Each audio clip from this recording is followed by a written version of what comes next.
විවාහ වූ කෙනෙක් දරුවන් හැදීම සසර දික් කර ගැනීමක්ද නැත්නම් පවක්ද?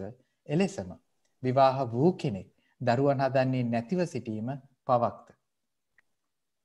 මහත්තයෝ ඕකට මට කියන්න පුළුවන් බුදුරජාණන් වහන්සේට අදාළව. එහෙමයි. බුදුරජාණන් වහන්සේ දේශනා කරනනේ දෙමාපියන් දරුවන් උදෙසා යුතුයකම් ඉටු කළාට පස්සේ තේරෙනවද? මොකද දෙමාපියන් විසින් අවසානයේ දරුවන් උදෙසා විය යුතු යුතුයකම්. ඒ දරුවන් දේපල පවරලා ආවා විවාහ කර දීම දෙමාපියන්ගේ යුතුයකමක් කියලා බුදුරජාණන් වහන්සේ දේශනා කළා. තේරෙනවද? එතකොට මේ දෙමාපියන්ගේ යුතුයකම අවසාන යුතුයකමෙන් බුදුරජාණන් වහන්සේ බලාපොරොත්තු වෙන්නේ කුමක්ද? ඒ දෙමාපියන්ගේ පරම්පරාව ඉදිරියට අරගෙන යාම. බුදුරජාණන් වහන්සේ ජීවිතයට අදාළව එහෙම දේශනා කළා තියෙනවා. තේරෙනවද? එහෙනම් කෙනෙක් විවාහ දිවියටපත් වෙන්නේ අම්මා තාත්තගේ ආශිර්වාදයෙන්, අම්මා තාත්තගේ කැමැත්ත මත විවාහ ජීවිතයටපත් වෙන්නේ ඒක අරමුණක් තමයි තමන්ගේ පරම්පරාව ඉදිරියට අරගෙන යාම. මේක දුවා දරුවන්ගේ තියෙන වගකීමක් දෙමාපියන් දෙසා ඉටු කළ යුතුයි. එතකොට මාත්තු ඒ වගකීම ඉටු කරන්න එපා කියලා මට කියන්න බැහැ. එහෙම කිව්වොත් මං සම්මා දිට්ඨියට විරුද්ධව ගියා වෙනවා. මොකද බුදුරජාණන් වහන්සේ ගිහි පින්වතුන්ලාට දෙමාපියන්ට දරුවන්ගෙන් කළ යුතු එක යුතුයකමක් තමයි දෙමාපියන්ගේ ඒ කුල පරම්පරාව ශක්තිමත්ව ඉදිරියට කරන්න. ඉතින් එහෙම කියද්දි මාත්‍ය මට කියන්න බෑ විවාහ වෙච්ච දෙපළකට දරුවෝ හදන්න එපා කියලා. තේරෙනවද? දරුවෝ හැදීම දුකක්. ඒ නිසා දරුවෝ හදන්න නැතුව ඉන්න එපා කියන්න බෑ. මොකද බුදුරජාණන් වහන්සේ එහෙම කියලා නැහැ. බුදුරජාණන් වහන්සේ නොකියව දෙයක් මට කියන්න බෑ. බුදුරජාණන් වහන්සේ විවාහයක් තුළින් ගිහි පින්වතුන්ලාගේ විවාහයක් තුළින් පනවන එක වගකීමක් යුතුයකමක් තමයි තමන්ගේ දෙමාපියන්ගේ කුල පරම්පරාව ඉදිරියට පවත්වාගෙන යාම දරුවන්ගේ යුතුයකමක් කියලා. ඒකට මහත්තයෝ දැන් මේ යුතුයකමට අදාළව මහත්තයා විවාහ වුණා බිරිඳක් එක්ක. එතකොට එහෙම විවාහ වුණාට පස්සේ තමන්ට දැනීමක් සකස් වෙනවා මම දරුවෝ 5 දෙනෙක් හදන්න ඕනේ කියලා. තව කෙනෙකුට දැනීමක් සකස් වෙනවා මම දරුවෝ 10 දෙනෙක් හදන්න ඕනේ කියලා. තව කෙනෙකුට දැනීමක් සකස් වෙනවා මම එක දරුවගෙන් සීමා වෙනවා කියලා. ඒ සෑම දැනීමක්ම සකස් වෙන්නේ සංස්කාරයන්ට අදාළවයි මහත්තයෝ. ඒක හොඳට තේරුම් ගන්න. සංස්කාරයන්ට අදාළවයි අපිට ඒ දැනීම සකස් වෙන්නේ. කෙනෙක් විවාහ වුණාට පස්සේ දරුවෝ 4 දෙනෙක් ලැබෙනවා. 4 දෙනාම දුවරු. පිරිමි දරුවෙක් නැහැ. තව කෙනෙක් විවාහ වෙනවා. එයාට දරුවෝ 4 දෙනෙක් ලැබෙනවා. 4 දෙනාම පිරිමි දරුවෝ. හේතුඵල ධර්මයක්. කාගේවත් වැරද්දක් නෙමෙයි. ඒ වගේමයි තව කෙනෙක් විවාහ වෙනවා. දෙන්නා කතා බහ කරලා තීරණය කරනවා අපි දරුවෝ හදන්නේ නැහැ කියලා. දැන් අර මහා කාශ්‍යප මහරහතන් වහන්සේ ගිහි කාලේ පිප්පලි තරුණයා හැටියට අර බද්දකාපිලානා තරුණිය හැටියට අම්මා තාත්තාගේ බල කිරීම නිසාම විවාහ වුණා.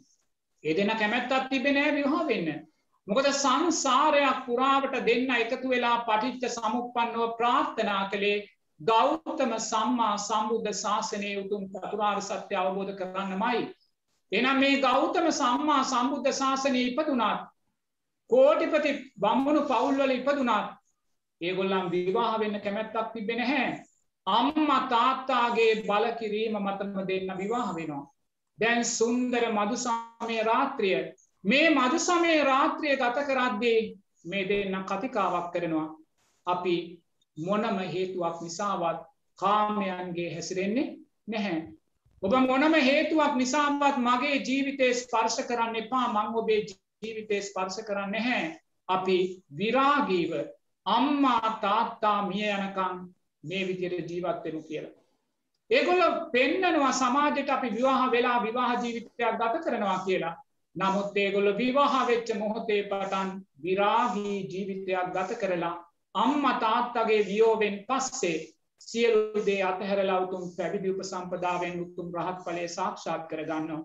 එහෙම චේතනාවක් සකස් වුණේ තමන්ගේ මදු සමය රාත්‍රිය විරාගීව ගත කළේ සංස්කාර පත්‍ය විඥාන. සංසාරේ පුහුණු කළා වූ ධර්මතාවයන්ට අදාළව එවැනි පුහුණු කළා වූ ධර්මතාවයන් තුල සංසාර බය පුහුණු කරලා සංසාර ගැඹුර පුහුණු කරලා ඔබ පෙර ජීවිතවල උපාදානයක් ඇති කරගත්තා නම් මම නැවත දරුවෝ හදන්නේ කියලා ඒ උපාදානය මේ ජීවිතේ ඔබ තුලට එන්න පුළුවන්.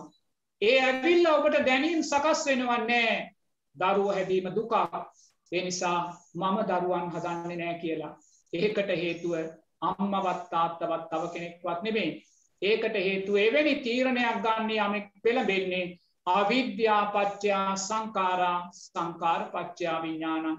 සංස්කාරයන්ට අදාළව ඔබ තුල ඇතිවෙනා වූ දැනීමක්. ඒ දැනීමට මට වැරදි කියන්න බෑ.